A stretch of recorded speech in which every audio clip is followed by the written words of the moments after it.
Ooh, what's up chaps, I'm Magical Mike and this is the Dragon Ball Arena. You can get in here by talking to an NPC in Lion's Arch, just look for the dragon icon to find her.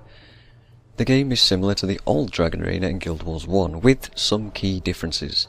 The objective is still to kill people, this is PvP after all. But there's no conquest style gameplay, it's just a straight up, old school deathmatch. The game clearly takes some inspiration from old school shooters like Quake, with a lot of vertical movement, dashing around cover, trying to find health and ammo pickups and some skill shot based weaponry. Killing someone will net you 20 points and give them a sad face because they lose all of their skills they've gone and found.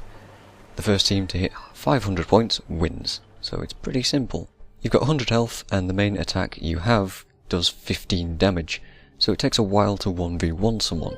The trick here is to never 1v1 anyone. Play the numbers.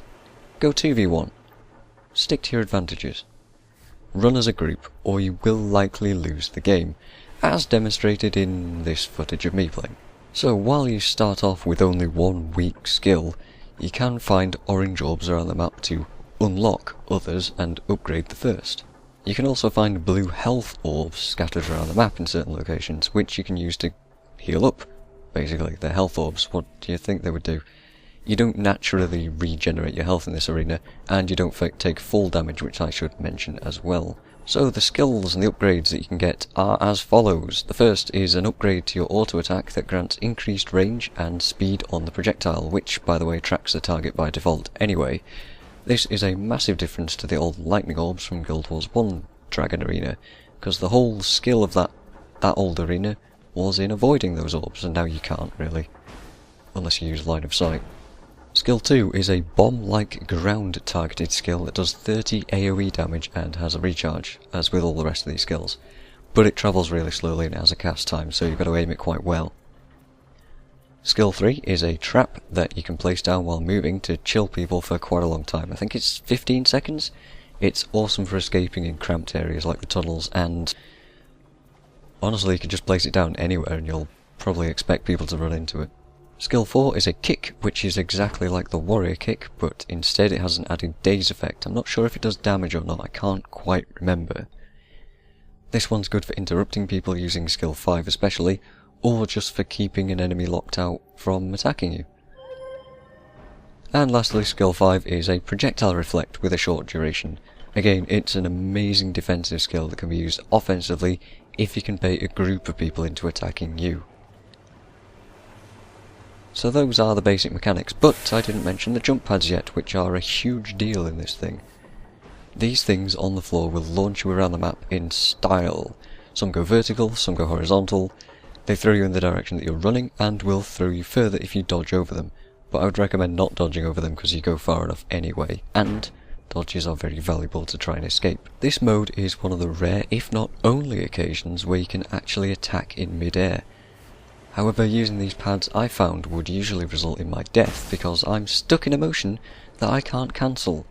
So use them wisely to juke and dodge around the map, using line of sight to obstruct projectiles and moving in hopefully unexpected ways to try and confuse your attackers. Another thing I didn't mention, don't forget about the stealth orb on top of the level as well, which will give you, I think it's about 30 seconds of stealth, and you can actually attack while in stealth without breaking it.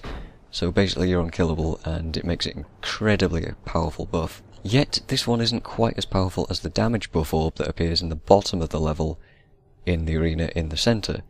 This will make your regular attacks hit for 60 damage.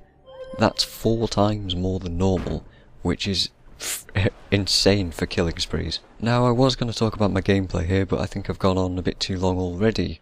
So I've been Magical Mike. I hope you've been enjoying the video, and I will see you guys next time. Hold it! This is now a post commentary because my opinion of Dragon Ball has radically changed. After spending around 5 to 6 hours getting the 20 wins for the achievement last night, I now hate this mode and will not be going back to play it. Why? Well, because it takes too long per game, because the rewards are low, because one AFK play means you lose, because AFK players are in almost every match, because you're forced to join matches already in progress, because you can't play with your friends, because people can leave at any time, because people can switch teams whenever they like. Basically, The game is incredibly frustrating, and you have to rely on teammates being aware of their surroundings, which often doesn't happen. And if you can't play with your teammates and your friends, then, well, they're not going to be aware. If you run off solo, you're dead. If you run away from a guy pelleting you, you're dead pretty soon. If you're trying to find your teammates, too late, they're dead somewhere.